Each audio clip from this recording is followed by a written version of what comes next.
Hello everyone, welcome back. In this tutorial, we are going to see Ansible. So let us start discussion with what is an Ansible. We have heard that Ansible is an automation tool. There are different types of automation tools are available, like Chef, Puppet, SaltStack, and one of the popular tool is Ansible.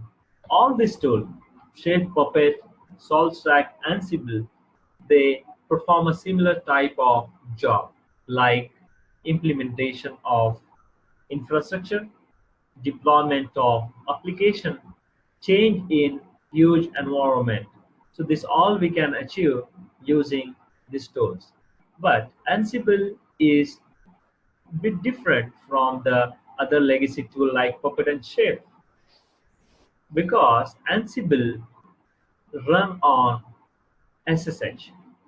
That means it doesn't require any agent need to be installed on client operating systems, which reduce the load of any DevOps engineer, and also it's provide you the great flexibility to manage your infrastructure. Ansible is open source tool, so we do not have to get the tool from any vendor or licenses for the Ansible. It can be easily available on the Ansible website. We can just Google it and download easily. It's a great advantage because there are the n number of tools which is available. It's not an open source. We have to pay for it, but it's a enterprise level of tool, and we can easily get the available from the internet, and the source code is also available. But now Ansible is totally controlled by the Red Hat. This company is acquired by the Red Hat. Now it's under the Red Hat, but still it's open source. We do not have to purchase it from the Red Hat. All right. Let us understand the feature of Ansible. It's a cross-platform support. We can deploy the application or deploy the infrastructure or any kind of change we can do in cross-platform. That means it support Windows, it support Linux, it support wide different types of network devices. It's a router, switches, firewall, load balancer, and it's not limited to the operating system. Even it supports the recent technology like OpenStack, Docker, everything. All the modules of Ansible is available to manage this all.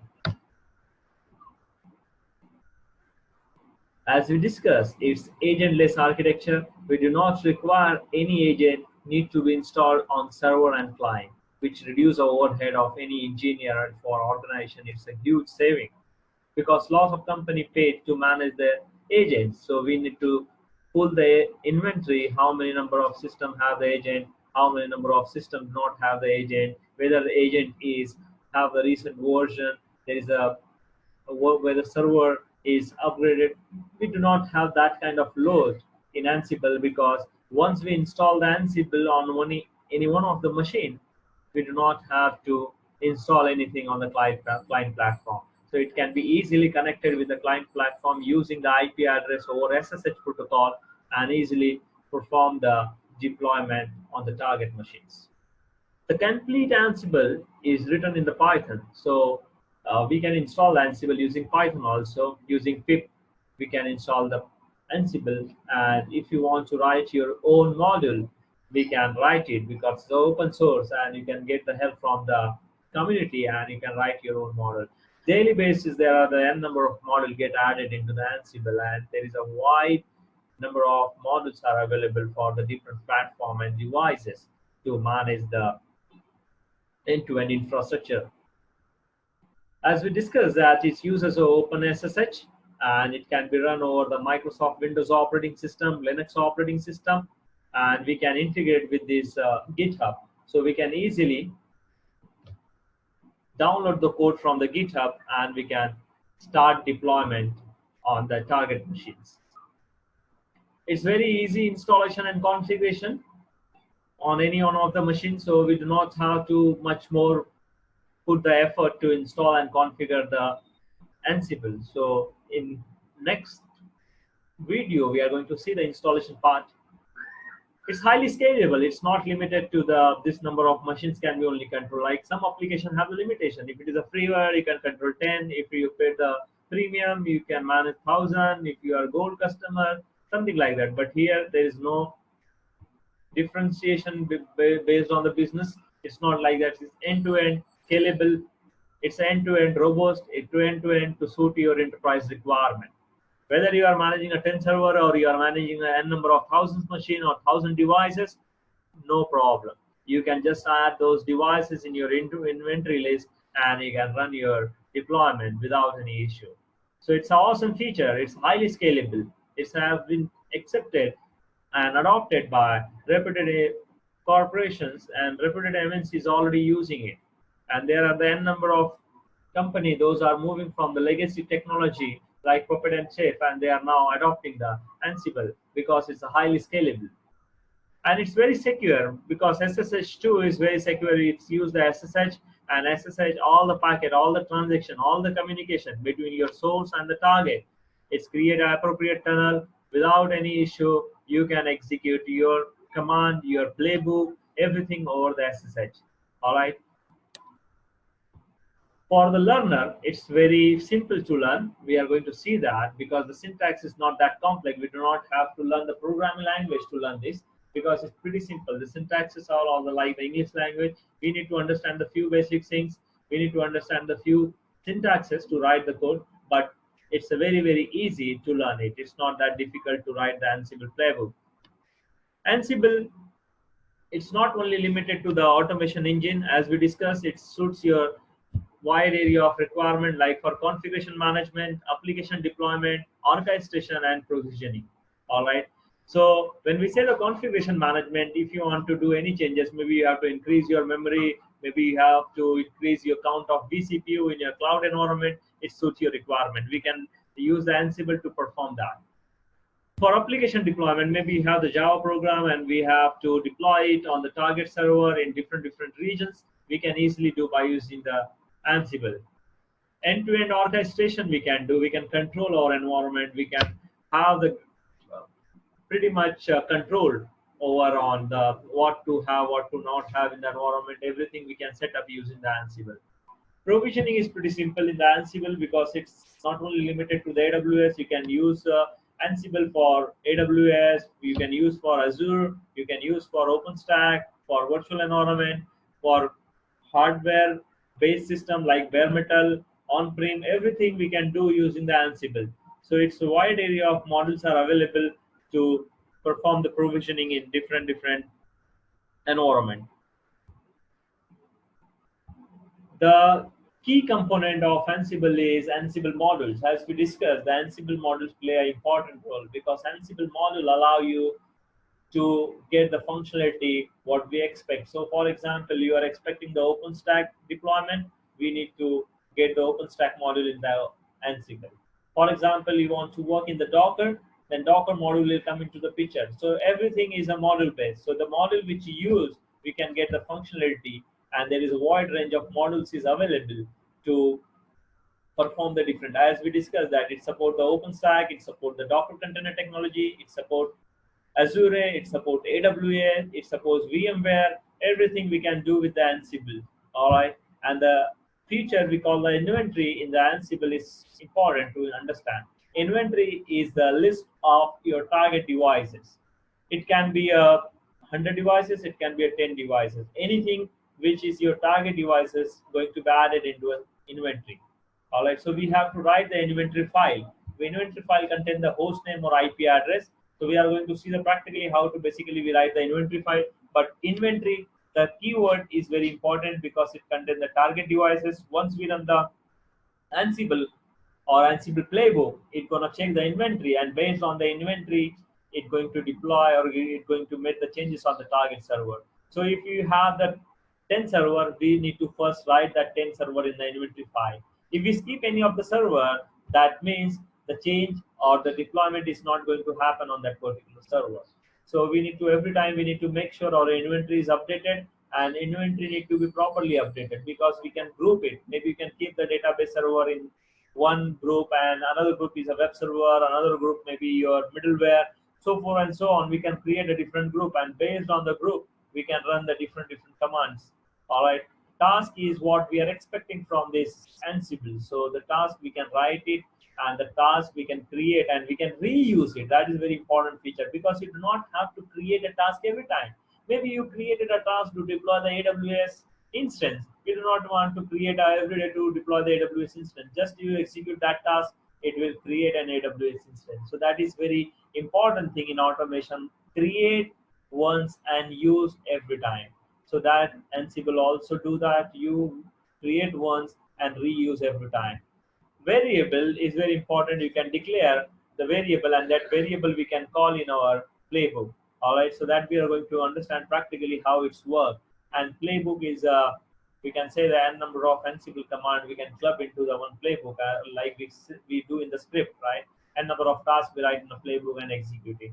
So same thing, based on our requirement we are going to create a playbook, and that playbook will achieve our expected result. Let us understand the architecture of Ansible. Ansible is an agentless, so we do not have the complex architecture where you have the server and client and you have the agent. It's not like that. You have just one version control server to get the code. All right. If you are maintaining the code on the same server, you will have only one box where you will have the Ansible, and also you will have the version control. Most cases, you will see that version control will be your Git, and that will be the hosted on the cloud. So you have to just make sure you properly connected with the cloud and get the code. All right, so that will going to see in our lab. Ansible management server basically is the management server from where we are going to execute our playbooks or Ansible command. And another side, we have the different types of server. We have the web server, we have the database server, and we have the application server. This is an example, it can be anything. But the only idea is here to understand step number one. Ansible going to talk with the version control tool, and it will ask to get the code. Step number two, from version control server, we'll get the updated code. Why it's needed? Because your team will be working on that code. It's in a process. Maybe you will have the release number one, release number two. So we'll have the latest release. So that's the reason we have the version control tool. So we'll have the updated code always on the version control tool. And from version control server, we'll get the updated code on the Ansible management server. And from Ansible management server, we are going to run that Ansible. And this Ansible running we can do in the automation way using the Jenkins or some automation tool. So that's, we'll discuss later on. But at this moment, we have 3 steps: get the code, run the code, and we get the result. All right. Apart from this, we can include a number of different tools to run this. Like we said, a Jenkins can be one. All right. We can include the other tool in the Jenkins, like for example, integration with the Slack to send the notification after job completed. So a number of use cases we can create, but definitely we are going to see those use cases in our tutorial, that is end-to-end how it's happened. So let us first focus on the Ansible. In the next video, we are going to do the installation and configuration of Ansible. Thank you so much for watching this video.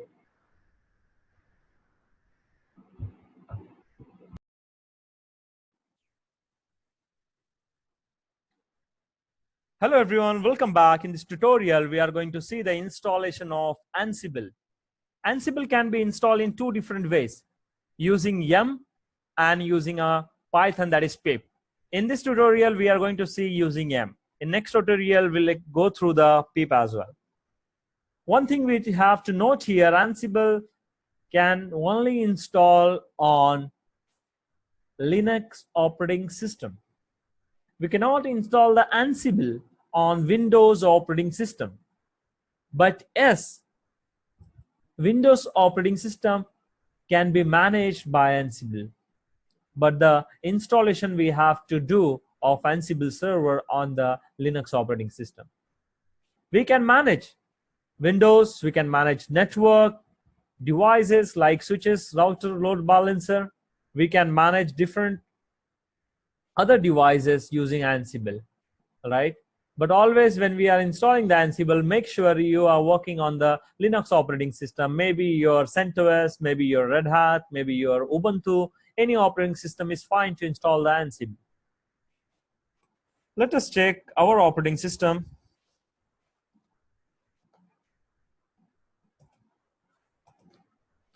So here we are using CentOS Red Hat 7.4. Let us install the Ansible using yum server. So we'll say yum install epel -release. So it will install the EPEL repository, and from EPEL repository, we can find out the Ansible. All the open source program and RPMs are available in EPEL repository. So by default, on your system, EPEL repository will be not available. So we have to install it using yum install EPEL release. Let's try again. So we'll say Control Alt to find out the previous command. So yum install EPL release. So we need to always make sure your repository is working fine. That is yum.repos.d. All the repositories are available. So by default, if you look at EPL repository is available. So when we run this command, it will just refresh the list, and it will take a few minutes to update that. So the command here we have run is yum install EPL-release.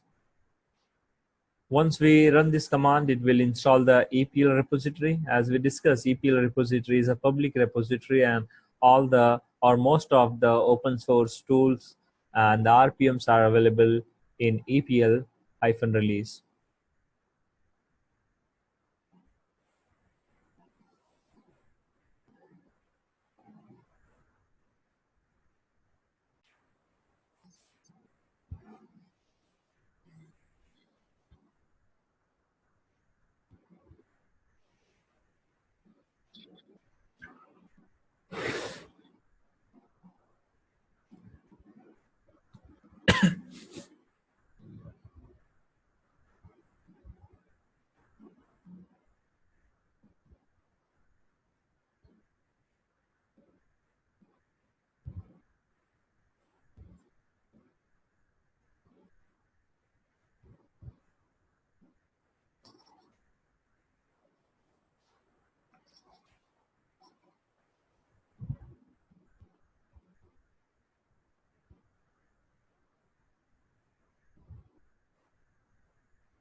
Hello everyone, thank you so much. Welcome. In this tutorial, we are going to see how to install Ansible using Python. So first we need to install the Python pip package. So we'll say yum install Python pip. So it will install the pip package, and through pip we can install Ansible. So here we'll say yes.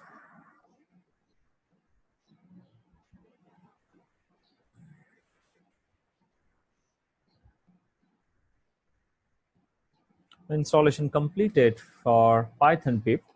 Now let's install Ansible.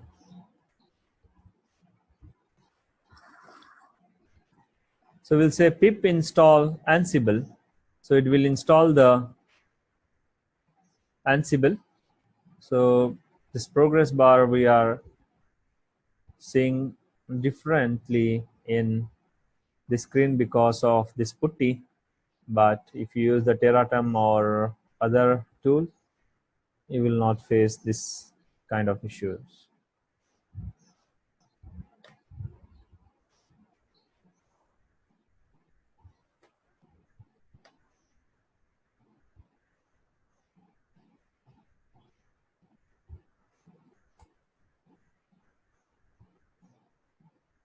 Still it's in progress.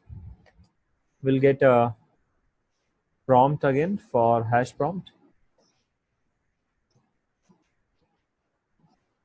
So here we can see that Ansible installation is completed successfully using a pip. Thank you so much for watching this video.